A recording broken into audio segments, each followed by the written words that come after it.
Salah satu wonderkid timnas Indonesia yang memiliki darah keturunan Indonesia Liberia yakni Ronaldo Kuateh ternyata saat ini sedang meniti karir sepak bolanya di Turki.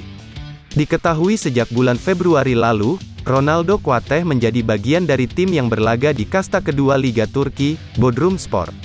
Namun sayang, sampai dengan saat ini, Ronaldo Kuateh belum menjalani debutnya dengan klub kasta kedua Liga Turki itu. Sempat dilanda gempa dahsyat pada awal bulan Februari lalu, membuat kompetisi sepak bola di Turki harus terhenti. Hal itu juga mempengaruhi Ronaldo Kuateh yang harus menunda debutnya. Ronaldo Kuateh sendiri sempat tampil bersama dengan timnas Indonesia U20 saat berlaga di Piala Asia U20 kemarin. Setelah tampil di Piala Asia U20, Ronaldo Kuateh juga sempat mendapat panggilan untuk memperkuat timnas Indonesia U22 di laga uji coba kontra Lebanon.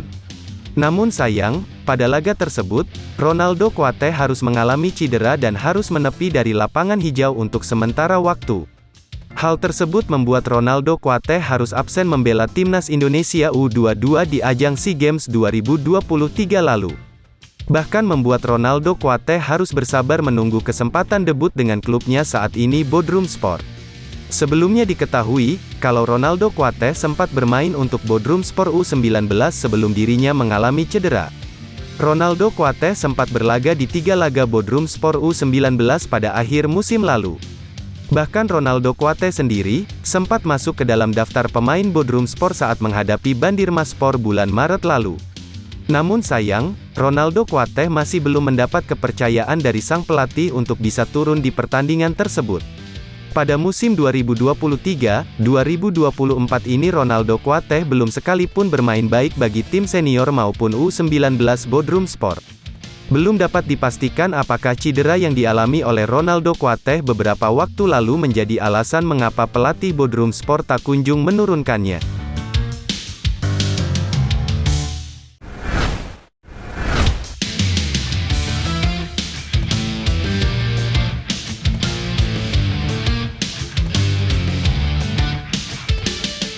Training Center Timnas Indonesia akhirnya akan segera menjadi kenyataan setelah sekian lama hanya menjadi wacana. Lokasi proyek ini akan berada di Ibu Kota Nusantara, IKN, dan akan dibangun di atas tanah seluas 34,5 hektar di area tersebut. Ketua PSSI, Erick Thohir, telah mengumumkan bahwa pembangunan training center ini akan segera dimulai, dan dalam proyek tersebut, FIFA akan memberikan bantuan sebesar 85,6 miliar rupiah. Ini adalah cita-cita lama yang telah dinantikan oleh masyarakat pecinta sepak bola, kata Erick Thohir. Ini adalah langkah pertama kita menuju pembangunan training center yang terpadu untuk tim nasional sepak bola, dan ini juga merupakan kali pertama FIFA memberikan hibah sebesar ini kepada sebuah negara, tambahnya. Permintaan untuk membangun training center timnas Indonesia telah muncul sejak pelatih Sintayong menjadi bagian dari timnas. Bahkan, dia sempat bertemu dengan Presiden Joko Widodo untuk membahas masalah ini ketika Jokowi melakukan kunjungan ke Korea Selatan. Sintayong juga telah mengemukakan permintaan ini dalam berbagai wawancara media. Setelah mendapatkan kritik tajam dari netizen karena kinerja di SEA Games 2021, Sintayong menekankan pentingnya kerjasama semua pihak untuk membangun training center ini. Ketum PSSI saat itu, Muhammad Iryawan, berjanji akan membangun training center untuk timnas Indonesia meskipun belum ada pembangunan fisik yang terlihat. Sintayong menggarisbawahi pentingnya training center untuk masa depan sepak bola Indonesia. Ia menyatakan bahwa dengan adanya training center, sistem sepak bola Indonesia dapat berkembang lebih baik. Sebelumnya, Sintayong telah mengajukan permintaan untuk segera membangun training center karena kurangnya kesempatan bagi para pemain untuk berlatih secara individu saat pemusatan latihan. Dalam sistem yang ada, pemain hanya bisa fokus pada aspek organisasi tim dan tidak dapat memaksimalkan potensi individu mereka.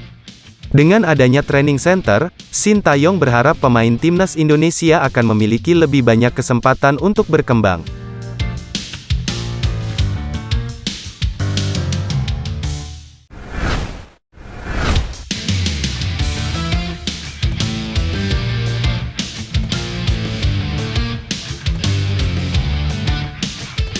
Ketua Umum PSSI, Erick Thohir, mengakui sudah dibuat pusing karena klub-klub luar negeri yang dibela pemain Timnas U23 Indonesia belum juga memberi jawaban soal pelepasan pemain ke Piala Asia U23.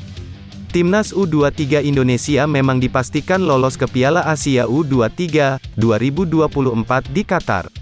Namun, setelah memastikan lolos tim pelatih bahkan hingga PSSI pun langsung dibuat pusing sebab ajang 2 tahunan ini bakal berlangsung di Qatar pada tanggal 15 April hingga tanggal 3 Mei mendatang. Situasi ini tentu saja membuat klub-klub tak memiliki kewajiban melepas pemain ke Timnas U23 Indonesia. Erick Thohir bahkan mengaku sudah dibuat pusing dengan turnamen Piala Asia U23 2024 itu. Sebab pelepasan pemain yang selalu jadi andalan Sintayong yang saat ini berkarir di luar negeri inilah yang membuat pusing. Terdapat beberapa pemain yakni ada Pratama Arhan, Marcelino Ferdinand, Rafael Struijk, Ivar Jenner, dan Elkan Bagot. Pemain-pemain ini bahkan sebelumnya yang juga turut membawa tim Merah Putih mendapatkan tiket tampil di Piala Asia U23 2024 nanti. Namun, ini bisa beda cerita apabila mereka tak dapat membela Timnas U23 Indonesia nantinya. Erick Thohir melihat situasi ini pun mengaku pusing karena Piala Asia U23 nanti berlangsung tak bertepatan dengan agenda FIFA. Sehingga klub-klub tak memiliki kewajiban melepas pemainnya ke tim Merah Putih. Masih pusing, karena memang, Piala Asia U23 tidak masuk ke dalam kalender FIFA, ujar Erick Thohir, Rabu, tanggal 20 September tahun 2023.